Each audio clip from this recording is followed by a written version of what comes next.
Em destaque no Panorama CBN, lobista e careca do INSS previam vender mais de 600 milhões em canabidiol ao governo. STF amplia medidas da Lei Maria da Penha para casos sem vínculo afetivo.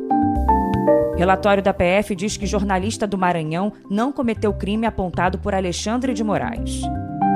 Moderna anuncia vacina experimental contra câncer de pele. Trump ameaça o Irã com guerra econômica. Hoje é quinta-feira, 20 de agosto de 2026.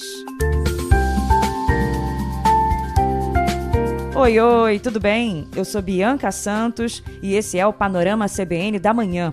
Eu te conto em menos de meia hora o que de mais importante acontece no Brasil e no mundo. Vamos juntos! Começo contando que documentos obtidos pela Polícia Federal revelam que a lobista Roberta Lussinger tentou vender ao governo mais de 600 milhões de reais em remédios à base de canabidiol. Segundo o jornal Globo, o projeto previa o fornecimento de mais de 1 milhão de frascos de 36 tipos diferentes de remédios sem licitação ao Ministério da Saúde. A minuta do contrato foi enviada pela lobista Roberta Lussinger ao ex-chefe de gabinete da presidência, Marco Aurélio Santana Ribeiro, o Marcola. Áudios e documentos apreendidos indicam que os investigados pretendiam usar a justificativa de emergência para conseguir a dispensa de licitação no Ministério da Saúde. O plano era fornecer um estoque unificado para atender ordens judiciais de pacientes que buscam o tratamento com cannabis medicinal, na rede pública. As investigações apontam que Roberta atuava com o empresário Antônio Camilo Antunes, o careca do INSS, para intermediar a venda de canabidiol ao governo federal.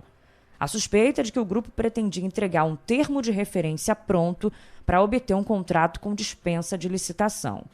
E o Marco Aurélio, ex-chefe de gabinete, confirmou o recebimento da mensagem enviada pela lobista, mas ele disse a interlocutores que não deu andamento à proposta, negando qualquer tipo de favorecimento ao grupo empresarial. Já o Ministério da Saúde reiterou que nunca houve a possibilidade de contratar o fornecimento de canabidiol. Esclareceu que o produto não está incorporado ao SUS, que não mantém contratos para aquisição da substância e que a atual gestão jamais abriu discussões sobre o tema. Diálogos obtidos pela Polícia Federal mostram também que a lobista tentou obter 20% de lucro na venda da cannabis medicinal ao governo federal. Em trechos inéditos obtidos pelo jornal Estado de São Paulo, a lobista cita o nome do advogado Otto Medeiros como sócio do ministro Cássio Nunes Marques e alguém influente para atuar nos contratos de cannabis. O ministro do STF e presidente do Tribunal Superior Eleitoral negou ter qualquer sociedade com o advogado Otto Medeiros e confirmou apenas que é amigo do defensor. E a gente vem acompanhando também algumas revelações sobre a proximidade, melhor dizendo, entre a lobista Roberta Lussinger e o filho do presidente Lula, E em meio às novas revelações, o presidente se reuniu no Palácio da Alvorada com o advogado do filho, Marco Aurélio de Carvalho. O encontro durou cerca de 3 horas e contou também com a presença de Fernando Haddad, candidato ao governo paulista. A defesa de Lulinha, do Fábio Luiz Lula da Silva, declarou que o empresário não tem qualquer ligação com os negócios de Roberta Lussinger. Os advogados disseram que Lulinha colocou seus sigilos fiscal e bancário à disposição da Justiça e que ele nunca recebeu valores ligados a fraudes no INSS. Agora vamos de eleições. Agendinha de campanha para hoje. O presidente Lula vai fazer a primeira viagem da campanha para o 4º mandato. Candidato à reeleição, ele vai abrir em Natal, no Rio Grande do Norte, um roteiro de 3 dias de viagens que também inclui passagens por Minas Gerais e pelo Rio de Janeiro. Ontem, Lula visitou o Centro de Pesquisa da Marinha, no interior de São Paulo, onde é desenvolvido o programa nuclear. No discurso, ele defendeu o enriquecimento do urânio.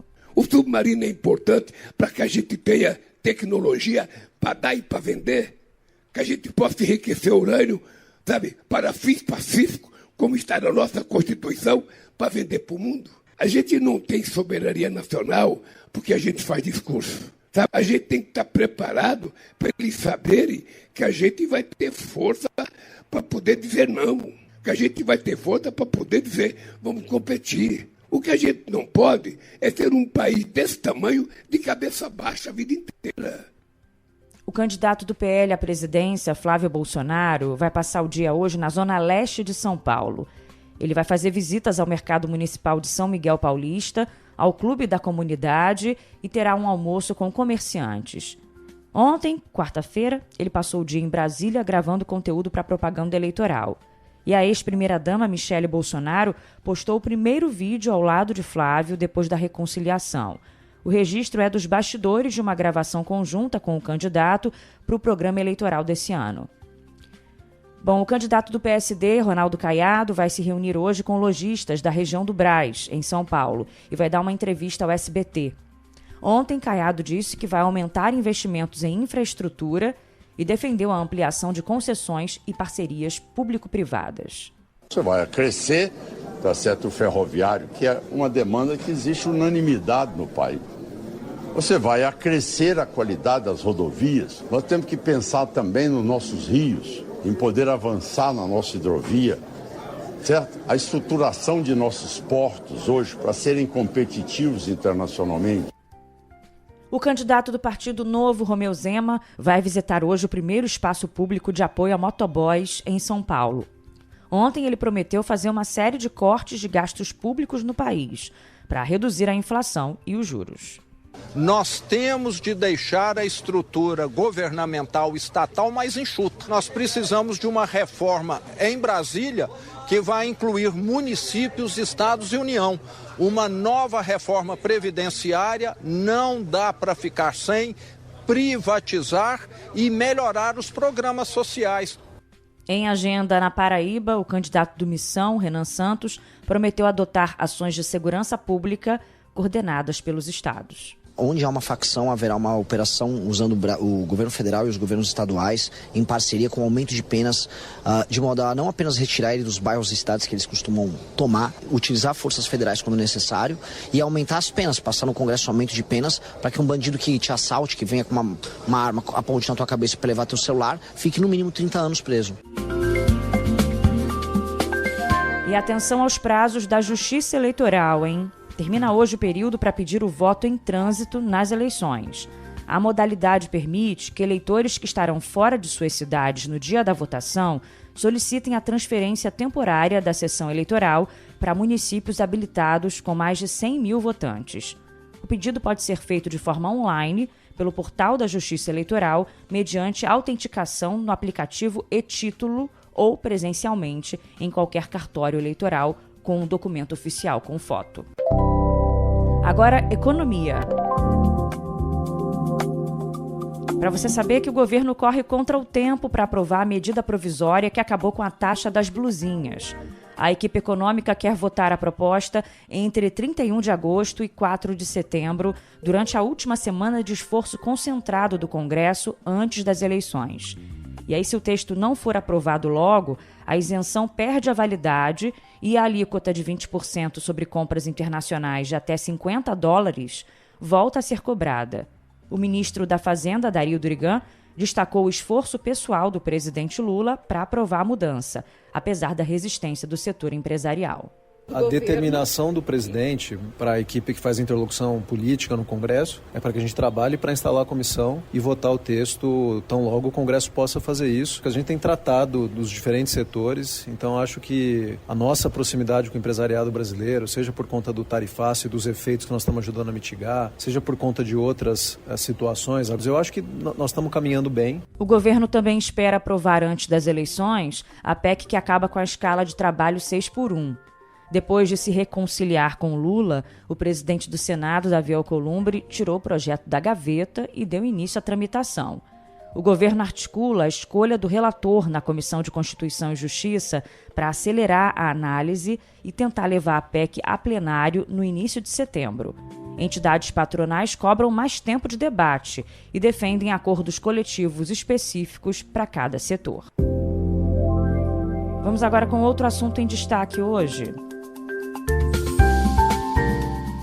Bem importante também, o Supremo Tribunal Federal decidiu por unanimidade ampliar o alcance da Lei Maria da Penha. A partir de agora, as medidas protetivas de urgência podem ser aplicadas mesmo sem relação doméstica, familiar ou afetiva entre a mulher e o agressor.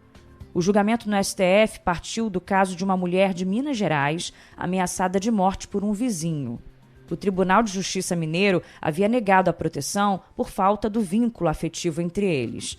O presidente do STF, ministro Edson Fachin, destacou que agora a concessão da medida protetiva vai depender da motivação de gênero e não do local da agressão. Creio que a proteção não se exaure na existência de vínculo doméstico ou afetivo entre o agressor e a vítima. Ao contrário, alcança toda a situação em que a violência decorra da assimetria estrutural fundada no gênero. A ministra Carmen Lúcia assinalou que a nova regra aprovada pelo Supremo também alcança episódios de violência política de gênero. Nessas situações específicas que envolvem o exercício da atividade pública, a competência para analisar e conceder as medidas protetivas será da Justiça Eleitoral. A situação hoje de sofrimento, violência, 20 anos depois da Lei Maria da Penha, com a própria Maria da Penha, com medida protetiva descumprida, como foi há 10 dias atrás, é pior do que há 20 anos atrás. Eu acho que o Supremo realmente, com esse julgamento, não fica cego, nem fica surdo a isso que está acontecendo contra todas nós mulheres e esperando que haja uma mudança, que daqui a 20 anos não tenha outra juíza neste tribunal, precisando o tempo todo de conclamar a que não nos matem, porque não vamos morrer. Que fala necessária, hein? E mudanças também muito importantes. A regra agora tem repercussão geral e deve ser seguida por todos os tribunais do país. As medidas de urgência contra agressores incluem a proibição de aproximação e o bloqueio de contato por telefone e redes sociais. Pelo entendimento do Supremo, o pedido de socorro pode ser concedido de imediato por qualquer juiz ou delegado de polícia para evitar a demora na assistência. Agora uma boa notícia. Na área da saúde, as farmacêuticas Moderna e Merck anunciaram resultados promissores de uma vacina experimental de RNA mensageiro contra melanoma, um dos tipos mais agressivos de câncer de pele. O estudo acompanhou mais de 1.000 pacientes com melanoma de alto risco que passaram por cirurgia. A vacina personalizada foi aplicada junto com o medicamento de imunoterapia Keytruda. O resultado teria sido uma redução no risco de o câncer voltar. A tecnologia usa o mRNA para ensinar o sistema imunológico a reconhecer características específicas do tumor. Para isso, os pesquisadores analisam geneticamente o câncer de cada paciente e desenvolvem uma vacina individualizada, em um processo que leva cerca de 6 semanas. Só que, apesar do entusiasmo, especialistas ainda pedem cautela. Os dados completos ainda não foram publicados numa revista científica, nem passaram pela revisão de outros pesquisadores. As empresas dizem que os resultados detalhados serão apresentados em breve a médicos e a autoridades regulatórias. A expectativa é de que essa tecnologia possa, no futuro, ser aplicada também a outros tipos de câncer. Mas os especialistas ressaltam que é preciso acompanhar os resultados por mais tempo para confirmar a eficácia e a segurança do tratamento. Depois do anúncio, as ações da Moderna chegaram a disparar mais de 100% na Bolsa de Nova York. Agora eu te conto que um leilão de produtos da Casas Bahia termina nesta quinta-feira pela plataforma Quora. Os itens são provenientes de lojas fechadas em meio à crise financeira da varejista. A lista inclui notebooks, smartphones, refrigeradores, lavadoras e fogões. O leilão coincide com o pedido de recuperação judicial da empresa, que ganhou repercussão nesses últimos dias, né? Só que cuidado, hein? Porque há muitos golpes na praça relacionados a leilões. Por enquanto, os organizadores desse leilão dizem que não identificaram uma campanha fraudulenta específica, mas eles alertam que esse tipo de golpe já é conhecido. Criminosos costumam clonar sites de leiloeiros reais e criar páginas falsas para receber pagamentos das vítimas. Então, primeira coisa, pesquise a reputação do site, consulte o histórico da plataforma em sites de defesa do consumidor, por exemplo, o Reclame Aqui, e verifique também o portal Leilão Seguro, que mantém uma lista de sites de leilão falsos.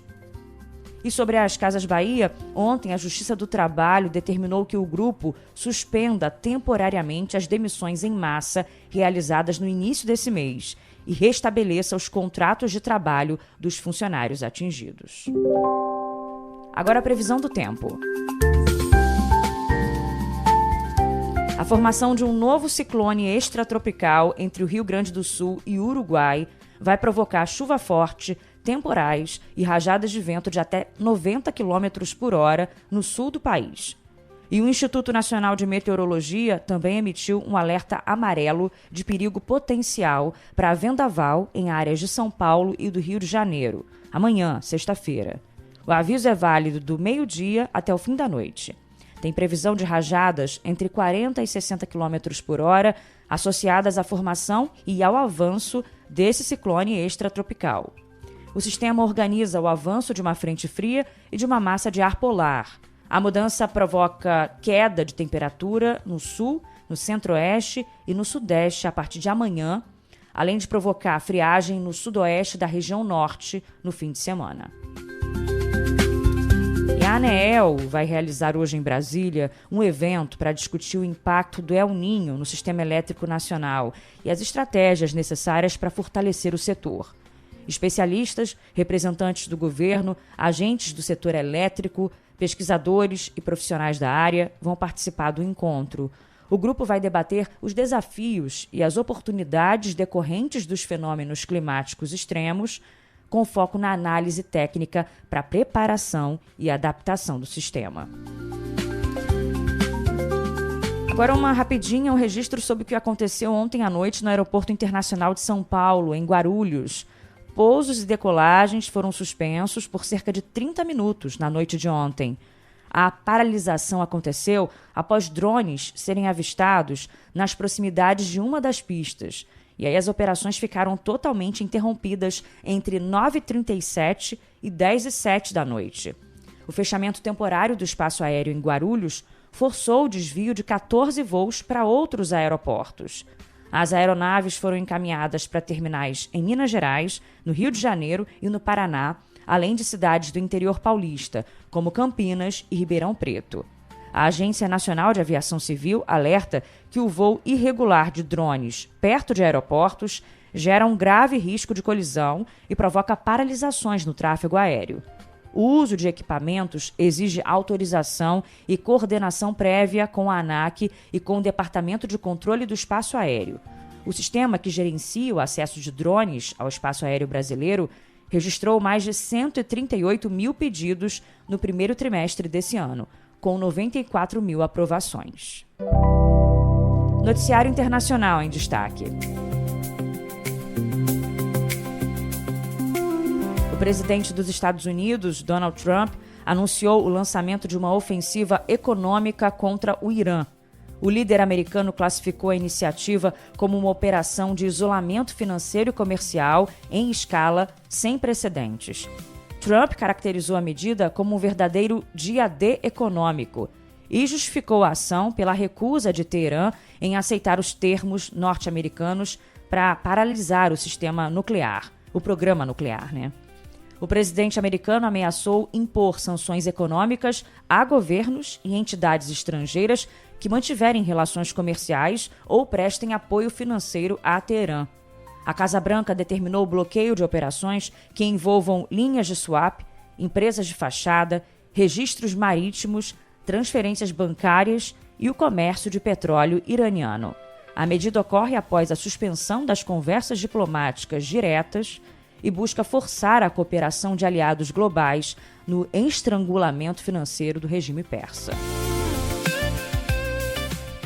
Na guerra no leste europeu, 6 pessoas morreram em bombardeios russos durante a noite na capital ucraniana, Kiev, e também na região circundante.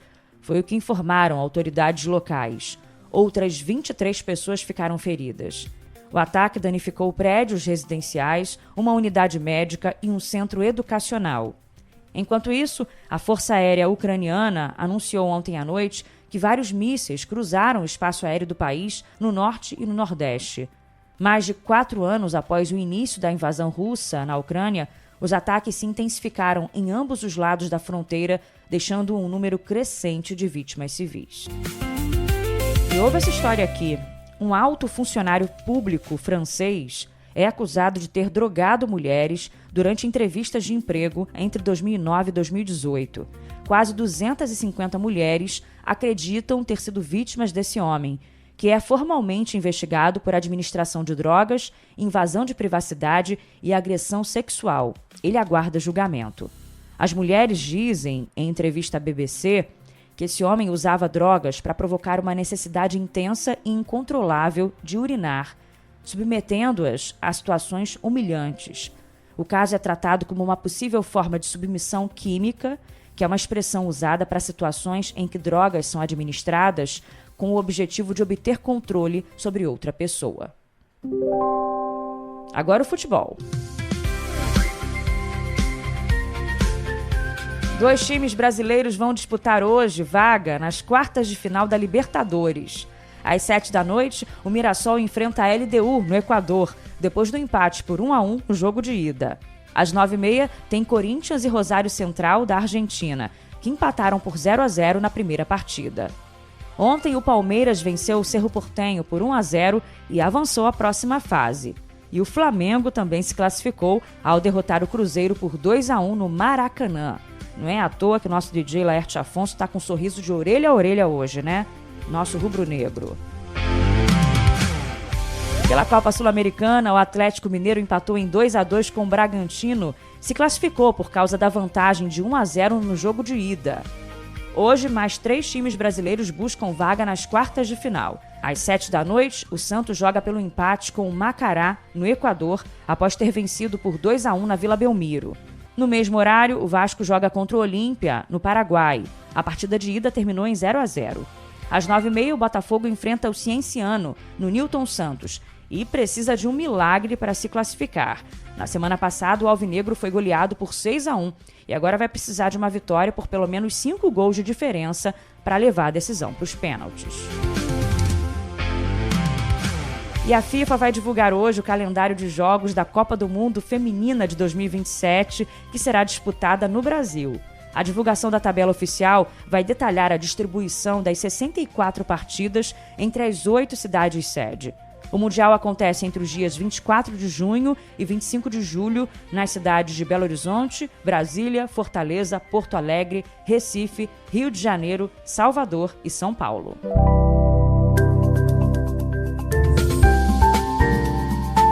Antes de fechar nosso papo de hoje, deixa eu contar que começa hoje a edição 71 da Festa do Peão de Barretos.